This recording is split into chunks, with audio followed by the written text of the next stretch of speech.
Jadi kita mau ke lubang Jepang, di mana ini dulu yang dibangun oleh tentara Jepang, yang direncanakan sih mau dipakai untuk persembunyian. Tapi ternyata di tengah jalan Jepang sudah kalah duluan dan sudah pulang. Jadi belum tempat dipakai oleh penjajah Jepang. Oh, ini mampu menampung 2.000 pengunjung. Jepang.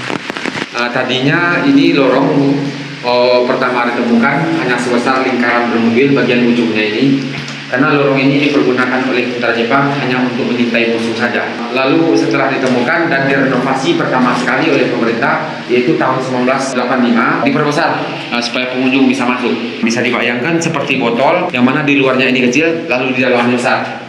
Sehingga sewaktu penjajah mereka, masyarakat lokal Bukit Tinggi ini tidak menyadari bahwa ada gua Jepang selama penjajah mereka. Ditemukan lubang Jepang ini 1 tahun setelah Indonesia merdeka. Setiap dinding lubang Jepang mereka buat sengaja bergelombang. Karena tadinya di atas sana tadi suara saya bergema, di sini suara saya tidak bergema lagi. Karena gelombang ini digunakan untuk pemecah suara yang berasal dari dalam tanah. Ini panjang total yang dibuka oleh pemerintah Bukit Tinggi 1.470 meter. Itu hanya sebagian yang dibuka oleh pemerintah, sebab sebagiannya lagi belum terhubung sama gua Jepang yang intinya di sini. Di sana ada apa? Nanti di bagian sebelah kiri, sebelah kanan ada lorong-lorong yang akan kita lihat, yang mana itu peninggalan dari tentara Jepang. Dahulunya digunakan untuk penyimpanan senjata oleh tentara Jepang, seperti lorong yang pertama ini. Ini bentuk aslinya gua Jepang dahulu, Pak, Ibu. Dia tanah kapur, boleh dipegang sedikit, ya. Ketinggian rata-rata dahulunya kurang lebih cuma 165 cm dan jalan itu pun tidak ada yang rata. Untuk panjang masing-masing lorongnya ini ada 30 meter sampai ke ujung yang bagian gelap sana. Maka di ujung sana pun juga ada jalan yang sudah diperbagus supaya bila kita masuk lorong pertama ini akan tembus ke lorong yang lainnya. Sebab semua lorong atau semua kamar yang ada dalam gua Jepang ini bersifat connecting corridor. Nah, kalau sebelah kiri Ibu itu juga ada lorong. Ya, di ujung lorong ada satu buah cahaya. Itu bukan cahaya lampu, Pak, tapi melainkan cahaya matahari. Tembusnya langsung ke jurang Ngariseano dengan ketinggian 70 meter hingga dasar sungai Ngariseano. Oh, jadi di sampingnya? Ya, di samping. Nah, siasat mereka membuat lorong ini pertama sebagai ventilasi udara. Yang kedua, siasat mereka untuk pintu emergency exit, untuk melarikan diri dalam keadaan darurat. Bila seandainya Jepang terkepung di bentengnya ini, mereka akan keluar dari pintu samping ini. Keluarkan. Lalu semenjak diubah oleh pemerintah di tahun 1985, tadinya lubang Jepang tidak mempunyai tiang satupun untuk penahan tanah, maka pemerintahlah yang nambah tiang-tiang bagian tengah-tengah lorong ini. Jadi ada 3 kamar menggunakan tiang. Ya. Dan sisa kamar yang bagian atas sana semua digunakan dahulu untuk barak-baraknya militer tentara Jepang.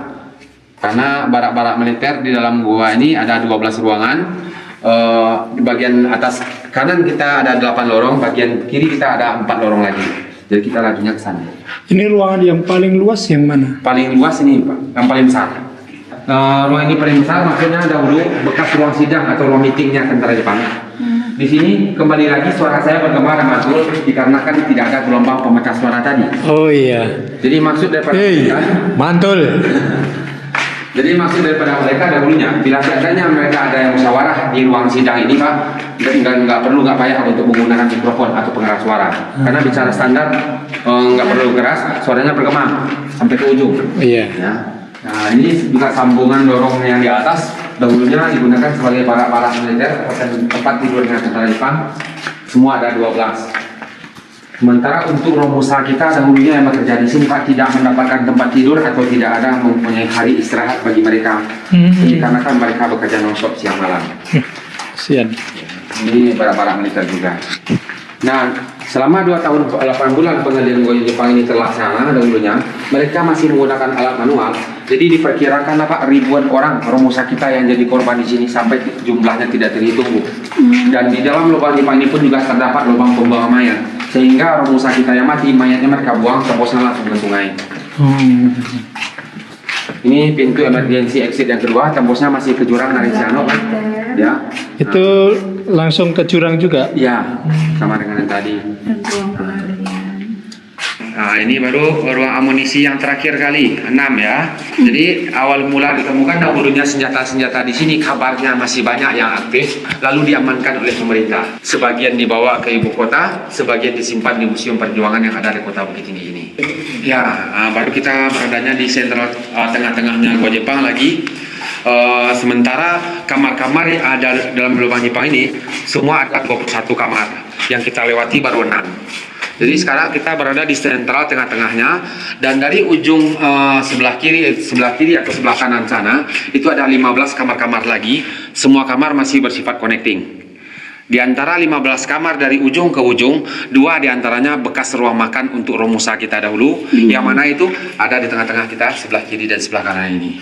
Kecapean, letih, tidak ada tenaga atau sakit ya. Oh, ini Dan dapur satu juga pekerja ya, lagi, Bang, ya? penjara inilah tempat mereka. Sehingga selama mereka di dalam penjara ini, kabarnya pun mereka tak satu pun dikasih minum atau dikasih makan. Dan mereka pun artinya mempunyai panjang 20 meter, sekarang sudah ditimbun ulang. Awal mula ditemukan, dahulu penjara ini paling banyak kerangka manusia yang terkepung di dalam sini. Lalu pemerintah pindahkanlah ke makam pahlawan tak dikenal, dan ketika tujuan pemerintah mau jadikan ini untuk objek wisata, masih meninggalkan bau bangkai ketika itu, maka ditimbullah solusi oleh pemerintah untuk menghilangkan bau bangkai itu tadi. Oh, ini ada keluar, itu keluar. Itu keluar juga Tapi ya. ke tebing juga ini. Oh bukan, ini yang ke tebing cuma 2 itu, yang 3 ini ke jalan raya. Ke jalan raya. Jadi ini digunakan untuk pintu penyergapan, tempat dia mencuri hasil kebun petani setelah mereka intai. Tapi orang yang berjalan di luar, Pak, lorong ini nggak nampak ya. Padahal hanya berjarak 10 meter, Pak. Ini gudang senjata yang 6 lorong tadi, Pak. Tembusnya bagian belakang ini. Kalau bagian depan yang tadi. Kita coba bagian belakang ini. Sini aja, Bu. Yo, Bagian yo. belakangnya aja.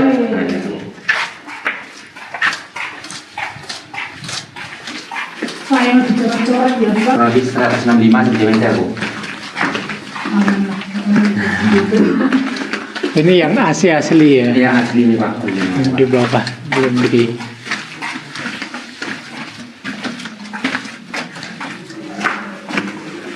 Apalagi kalau musim hujan, pengunjung kalau udah di hotel nggak mau keluar lagi, Pak. Iya, hawanya enak. Istirahat aja di hotel. Kalau di sana tangganya juga setinggi ini, Bu, tapi nggak curam kayak ini, dia mutar gitu, Bu.